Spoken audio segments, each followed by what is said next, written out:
Salam, mən STEAM Akademiyanın rus dili müəllimi Əsgər Zavislandı. Bu günlər sizə 3 may keçirilmiş sınaq imtahanı sualların cavablarını izahını verəcəm. İlk öncə 1-dən 5-ə qədər dinləmə mətni sualları gəlir.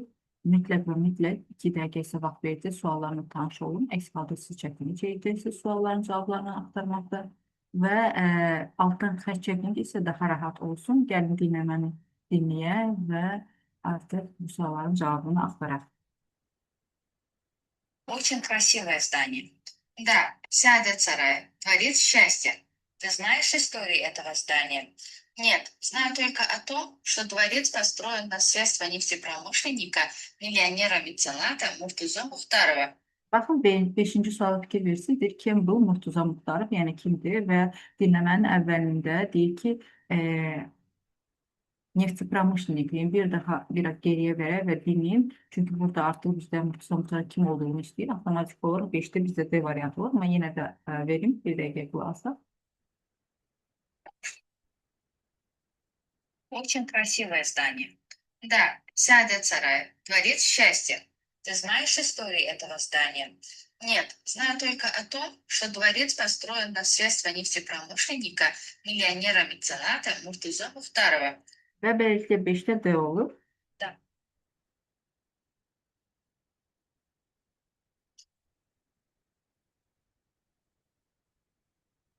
Gəlin davam edək və dinləyək.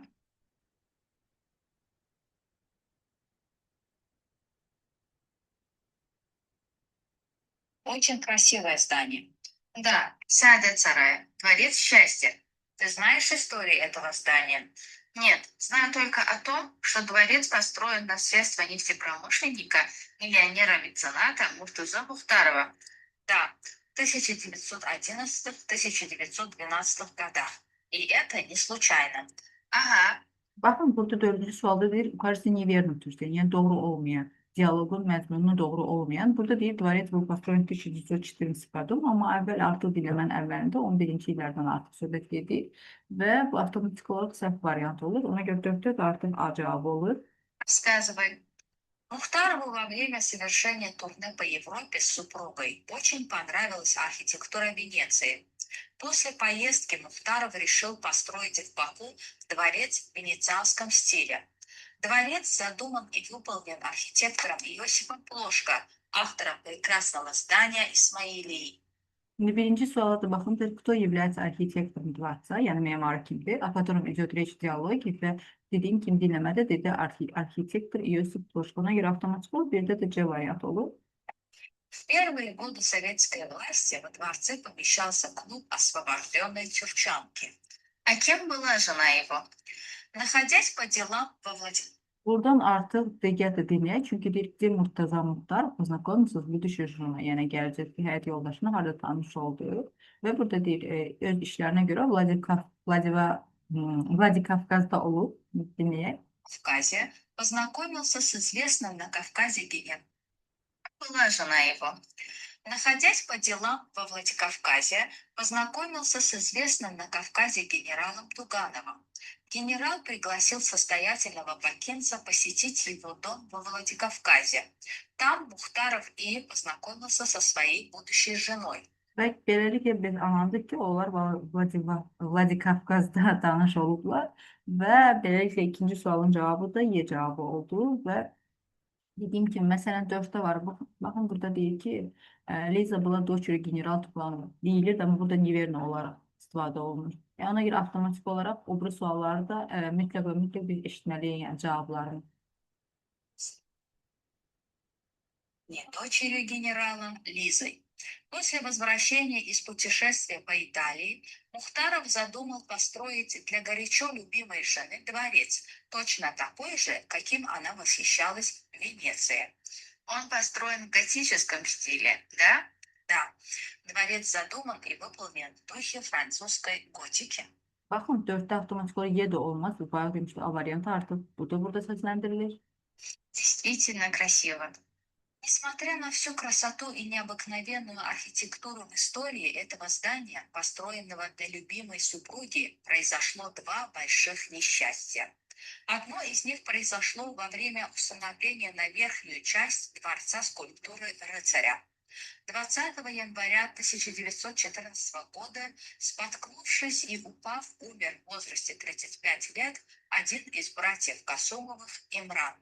А второе, когда во двор дворца въехали конные красноармейцы с постановлением об аресте хозяина и его семьи, Муртуза, не теряя самообладания, достал револьвер и застрелил посланников, оставив последнюю пулю для себя.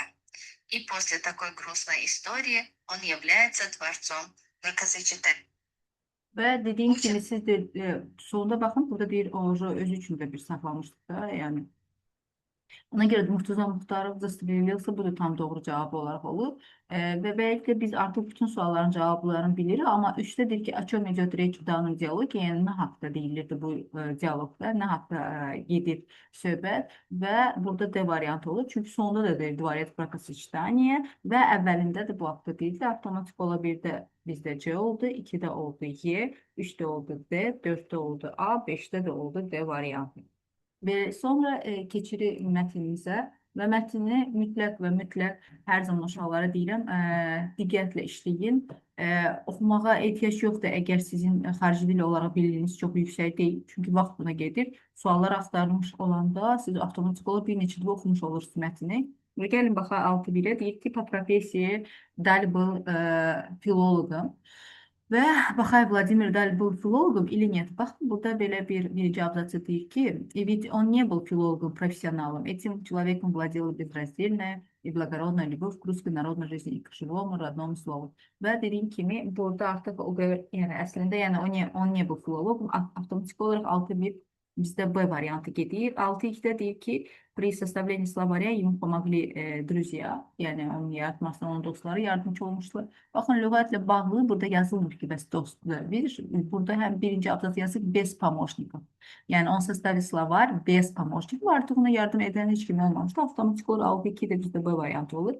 6.3-də deyir ki, словарь вошло более 200 слов.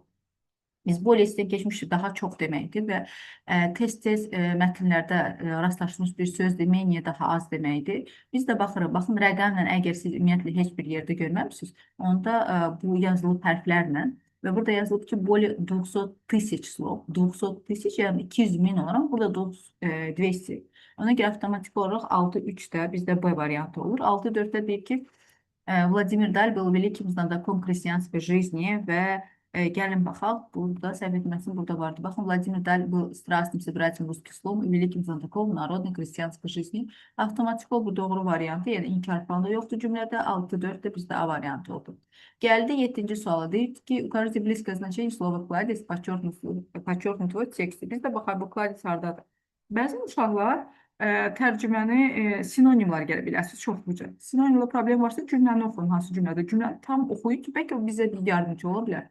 Он, как и Пушкин, звал современника обратиться к кладезю народной мудрости, вечному и неистощимому роднику живой русской речи. Yəni, onları çağırırdı. Kladis народной mudrosti. Bunu necə gətirə bilərsiniz? Elə bir xalq müdrikliyin xəzinəsi kimidir. Bax, belə, xəzinə, kladis. Mən də baxıram, burada hansı sözlər var? Kolodez buyudur, sakroviçnica tam sinonim olaraq doğru cavab da B variantıdır.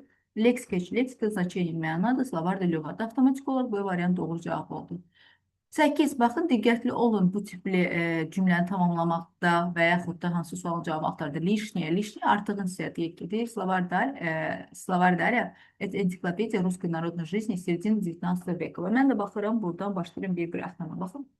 Во-первых, он содержит ценнейшие этнографические сведения. Bu var A atırır biz burada. Sonra deyir ki, on узнаешь язык, быт и нравы наших предков. Baxay, узнаем быт наших предков, nravı, D də getdi. Sonra orada nə qaldı bizdə?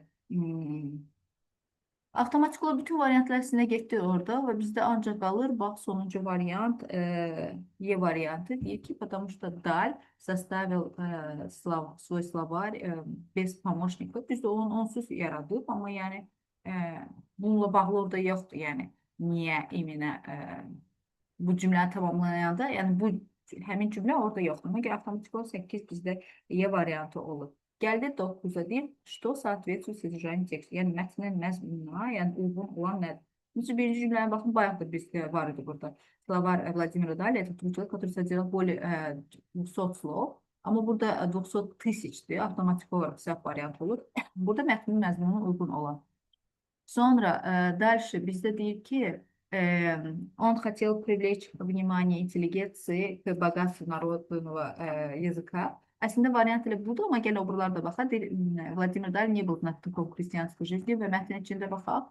Burada yazılmışdı znatokum. Həm də 6-1-dən 6-4-ə qədər də sualların içində vardı. Avtomatik olaraq bu səhv variantıdır. Sonra ideya создания словаря подсказал Pushkin. Yəni o ideyanı ona verən deyir ki, Pushkin olmuşdu.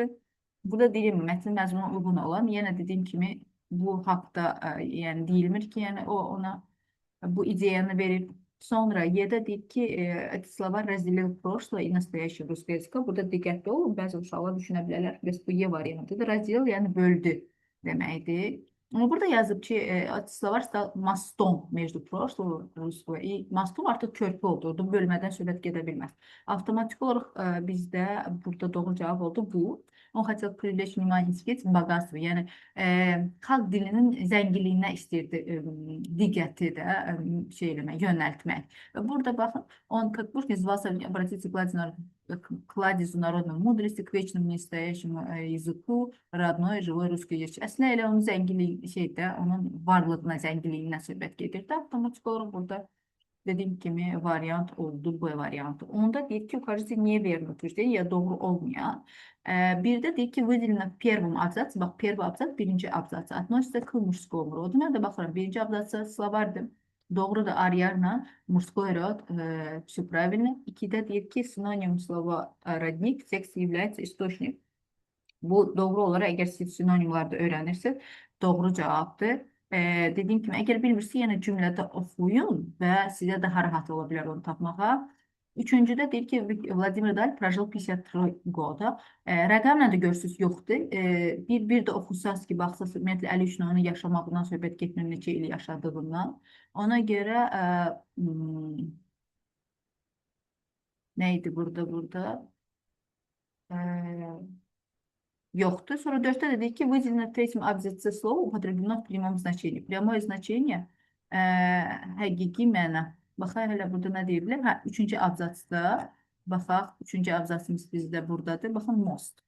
Most körpü deməkdir, düzdür? O da deyir ki, bizdə в прямом значении употреблено в третьем. Doğru olmayan da deyir ki, həqiqi mənada, məsələ həqiqi olmaz. Çünki baxın, burada nədən söhbət gedir? Deyir ki, bəs bu əlaqələndirir də, yəni bu lüğət əlaqə oldu, yəni körpü kimi oldu. Keçmişlə indiki zamanla bağlı Rus dilinin keçmişinin və indiki körpüsü oldu. Artıq bu hansı bir binaları birləşdirmədi ki, avtomatik olaraq bu da səhv variant olaraq oldu. Belə. Sonra və burada məsəl üçün 3-cü sualda da baxın, deyir ki, Niverni 53 года, baxın bu birinci abzasda var, deyir 53 года жизни были отданы напряженному героическому труду. Yəni buna verilmişdi, 53 yaş verilmişdi, qəhrəmancasına bu əməyə verilmişdi, 53 yaş. Amma o demir ki, yəni 53 yaşı yaşayıb və yaxud da həyatının 53 yaşını çətin yaşayıb və s. ilahi.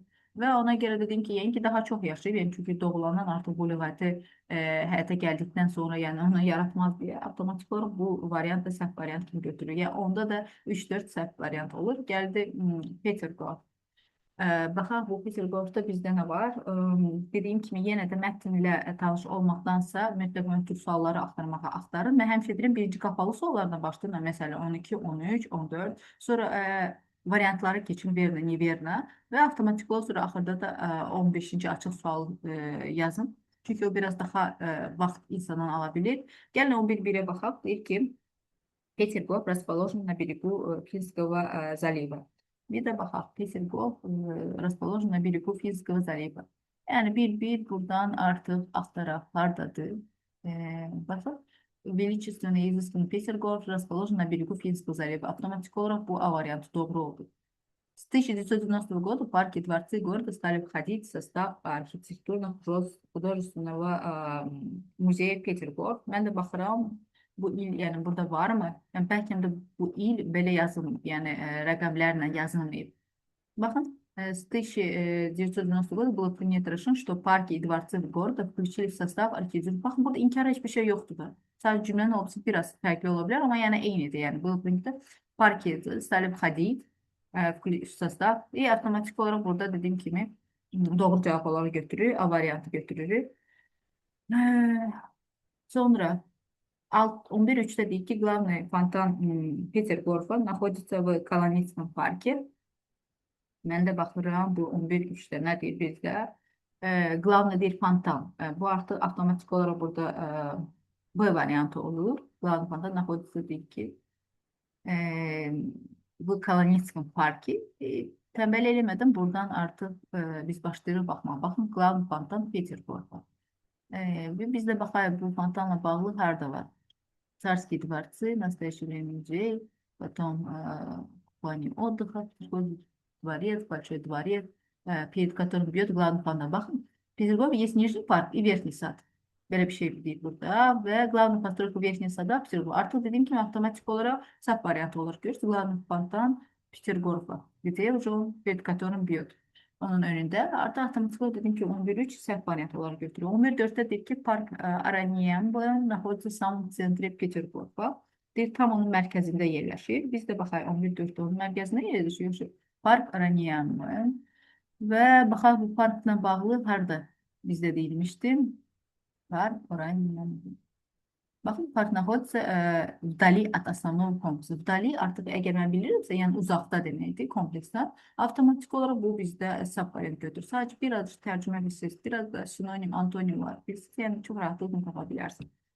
Və gəldi 12-ci suala. Deyir, главная постройка верхнего сада является Большой дворец, doğru variant. Və gəlin də baxayıq, главной постройкой, что у нас является?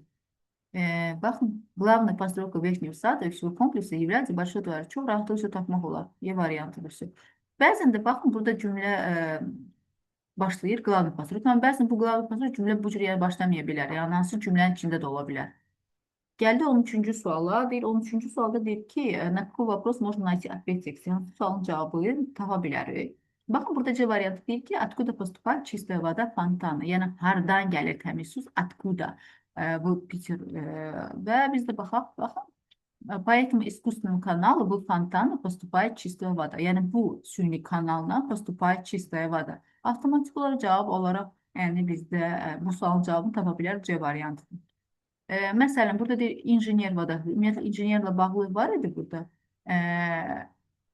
Xeyr, yəni yox idi. Yəni, iminə Peterburg'un injineri kimdir, yəni yox idi. Və yaxud da hansı müharibə vaxtı artıq dağıdılmışdı həmin qala, dvarec, palace, yəni deyə də bilər dvarec. Və avtomatik olaraq dedim ki, bu sualların cavablarını tapa bilməzsiniz. 14-cü sualda deyir, Antonim выделено в тексте слова искусственно является. Antonim nə deməkdir? Yəni, əks mənalı, противоположное значение. Və искусственные, baxın buradadır. В настоящее время okula Rusov fatan искусственные, yəni süni deməkdir. Süni göylərdən söhbət gedir. İskусственные. Mən də baxıram. Niye istəsin? Aslında təbii olunur. Bunlar da поддельные, yəni həmçinin rukatvornidir. Həmçinin dediyim kimi o поддельный falan, yəni onlara yəni deyə bilməlidir. Aslında hansı sənədə plan deyə bilər. Heç burada istifadə olunur belə bir şey. Baxın burada 14'də D variant doğru cavab olar. Природные 14'də D variant olur. Çünki dediyim kimi искусственный, природный təbii deməkdir. İskусственный də süni, onu antonim istəyir. Avtomatik olaraq dediyim kimi bizdə olur D variantı. Gəldi 15-ci suala. Deyir ki, какие утверждения соответствуют содержанию текста? Yəni, mətn məzmununa uyğun olan. 15'də də biz də baxırıq bir suallara. Birincisi deyir ki, Fontana Peterburg'da работают без насоса благодаря рельефу. Və biz də baxayıq, bu belədirmi, yoxsa fontanlar yerinə geçdirlər? Так. Где у нас работают фонтаны? Фонтаны. Царские свои. В настоящее время biz искусственные var. Burada bizdə var. Bir sadəcə cümlənin əvvəlindən başlayıb baxdama. Главный канал по этому искусственному фонтану чистая вода. Уникальная особенность. Baxın, уникальная особенность этого сожжения. Отсутствие насосов и любой. Отсутствие etmeyen yoxdur nasoslu. Любой другой технической силы. Avtomatik olaraq dediyim kimi Bu sualın cevabı bizdə var. Baxın, görürsünüz. Burada yazıb ki, работает без насоса, отсутствует насос nə demək yoxdur. Mən həmişə deyim, baxın, присутствует var, отсутствует yoxdur, соответствует uyğundur deməkdir. Avtomatik olaraq birinci sualın cavabı var bizdə. İkidə deyir ki, около 5 миллионов туристов ежемесячно посещают Петербург. Deyir ki, 5 milyonov turistlər, biz də baxaq burada turistlərlə bağlı harda var, yəni hansı turistlər ziyarət edirlər. Ola bilsin ki, sonlarda da ola bilər bununla bağlı. Amma dediyim kimi, həmişə belə bir sualları e, axtarın. Bəzən rəqəmlə də olmaya bilər, hərflərlə yazılmış ola bilər və gəlin buradan axtaraq. Наиболее моментов основания честности. Baxın, ежегодно. Ежегодно nə deməkdir? Çox diqqətli olun. Deyir, принимать около 5 milyonluq turist. Düzdür, 5 milyon var burada turist. Amma ежегодно, yəni hər il. Amma burada nə yazılıb? Burada yazıb ki, ежемесячно. Ежемесячно artıq mesaj, aydır, hər ay. Avtomatik ayrı bir oldu. Ona görə 2-ni mən götürmürəm. 3-də deyir ki, музей-заповедник включает 414 садовых парковых зон. Yəni deyir ki, 414 dənə park zonasını, yəni bağ park zonasını özünə əlavə edilib. Yəni o qədər var. 3-də deyir, biz də baxaq, yəni bununla bağlı burada varmı belə bir şey, yoxsa yox. 414. Bu da bizdə hardadır? Baxın, burada belə bir şey var. Deyir, всего музей-заповедник включает 414 гектаров садового парковых зон. Hektar nə deməkdir? Yəni bu həmin park bağ zonaların 414 hektarıdır. Amma burada deyir ki, o qədər park zonası var. Çox oxşuyur, amma burada hektardan söhbət gedir. Avtomatik olaraq mən bu sualın cavabını götürmürəm. Biraz qarışdırıcı bir sualdır, amma yəni biz bunu götürməməliyik. 4-də bizdə nə deyir? Deyir ki, Верхний сад граничит с английским парком. Biz də baxaq, burada belə bir sual varmı, yoxsa yox? Верхний сад граничит, baxın, burada belə bir şey var. Верхний сад граничит с английским парком. Baxın, Верхний сад граничит с полуразрушенным английским parkım. Bu doğrudur. Deyirsiniz ki, burada bir cümlə var. Polurasın, yəni yarı dağılmış İngilis parkında fərqi yoxdur. Hə İngilis parkından olsun, hə yarı dağılmış. Heç bir fərqi yoxdur. Ona görə biz bunu götürə bilərik. Artıq 1 ilə 4-ü biz götürürük. Və baxaq, baxın 5 dənə sual olanda ola bilsin ki, 2 dənə doğru cavab götürülür, ola bilsin 3 dənə. Amma da 4 dənə yəni olmaz da. Некоторые искусственные prudy предназначены для купания людей. Deyir ki, bəzi süni göllər insanların içinmək üçün, yəni üzmək üçün orada təyin edilib, yəni ola bilər, eləyə bilərik. Və gəlin baxaq, burada belə bir sual var. Baxın, deyir, многие из которых, bax, искусственные prudy, многие из которых доступны для купания. Düzdür, burada cümlədə yazılır ki, onlardan hansı ki çoxu çimmək üçün, üzmək üçün, yəni istirahət etmək üçün təyin edilib, nəzərdə tutulur. Yəni biz bu sualı doğru cavab olaraq götürürük. Çünki bəziləri deyir, biz də bilmirik ümumiyyətlə, yəni nə qədər, yəni некоторые из них, nə qədər biz bilmirik. Çoxdur, azdır və s. Amma yəni götürülüb də, yəni доступны для купания, ona görə biz götürürük. Əgər azı desəydi, bəli, bəlkə biz onu doğru cavab olaraq götürməliyik, amma götürməliyik doğru cavab olaraq. Beləliklə 15-də oldu 1, 4, 5. Geldi 16. suala. 16. sualda deyir ki, bu birinci slova murskoy rod. Murskoy rod kişi cinsidir. Biz də bilirik ki, samitlə bitən, yəni nulevое окончание это murskoy rod və mərkəz znakla olan sözlər. Amma cədvəldə onları öyrənməlisiniz. Bəzi qaydalar var ki, hansı ki, işimizi rahatlaşdırır. Atıram, ar, yəni это murskoy rod. Amma bəzilərində yəni biz artıq əzbərləməli və yadda saxlamalı. Məsələn, burada A variantı mısır çiya, anamaya seçiyə, qadın cinsi ola bilməz. C variantı da лошадь чья, она моя, ama конь мужской род, avtomatik bu da olmaz. D'de deyir ki, обувь чья, моя, olmaz. Y'de deyir ki, yel çiya, şerst çiya, ost есть. Yəni olmaz. Avtomatik olaraq 16-da bizdə B variant doğru cavab olaraq olur. Başlıq üzrə itəqbəli. 17-də deyir, ставьте пропущенный союз. Biz bağlacıları əlavə etməliyik və deyir, сильных хищников осталось очень немного. Они находятся под защитой общества. Mən sizə nə demişdim? Demişdim ki, потому что так как и от того, что çünki deməkdir, yəni buna görə bu belədir, amma поэтому так что ona görə. Əgər o da deyir ki, onlardan çox az qalıb və buna görə də onlar ictimaiyyətin qoruması altındadırlar hal-hazırda buna görə. Demir ki, çünki mən sizə demişdim ki, əgər səbəb cümlənin ikinci hissəsində orada artıq biz İkinci hissədə biz потому что-nu götürürük. Amma Python nə vaxt götürə bilər? Əgər səbəbi bilinir, bax səbəbi bilinir. Çox az qalıblar deyə ona görə qoruma altındadır. Səbəbi nədir? Əgər səbəb dedim cümlənin əvvəlindədirsə, artıq mən ikinci hissəsində Python yəni yazıram. Ona görə avtomatik olaraq burada doğru cavab olur 17-də Y variantı. Həm aynı B-ni niyə seçə bilmərəm? Düzdür, məsəl üçün bunları ola bilsin ki, biz yerləşdirə bilərik. Amma bunlar ikisi də eyni şeydir, eyni məna bildirir. Avtomatik olaraq dediyim kimi 17-də bizdə olur Y variantıdır. 18 Reçeva şıqqı nit səhvidir. Biz sayılara baxırıq. D variantı troy, toplu saydı, qadın cinsinə uzlaşmaz. Ona görə 18-də D variant səhvdir. 19-da mətn yaratmaq istəyirik bizdən. Biz də nə ilə başlaya bilərik? Bu, sуществует legenda belə bir mif var, что у Baykala была единственная дочь Ангара. Yəni tək bir qızı var idi. Avtomatik budur. Sonra 4 gəlir. Ana влюбилась Yenisey, yəni Yenisey aşıq oldu və artıq qərar gəldi ki, qaçsın onun yanına. 4-dən sonra bizdə gəlir 1. Birdə deyir ki, bəs Baykal bu haqda öyrəndi və artıq ona necə deyirlər, istədi bunu qarşısını alsın deyə onun arxasıca bir kiçik bir daş yəni atdı da şaman kamin və sonra 4-dən sonra bizdə gəlir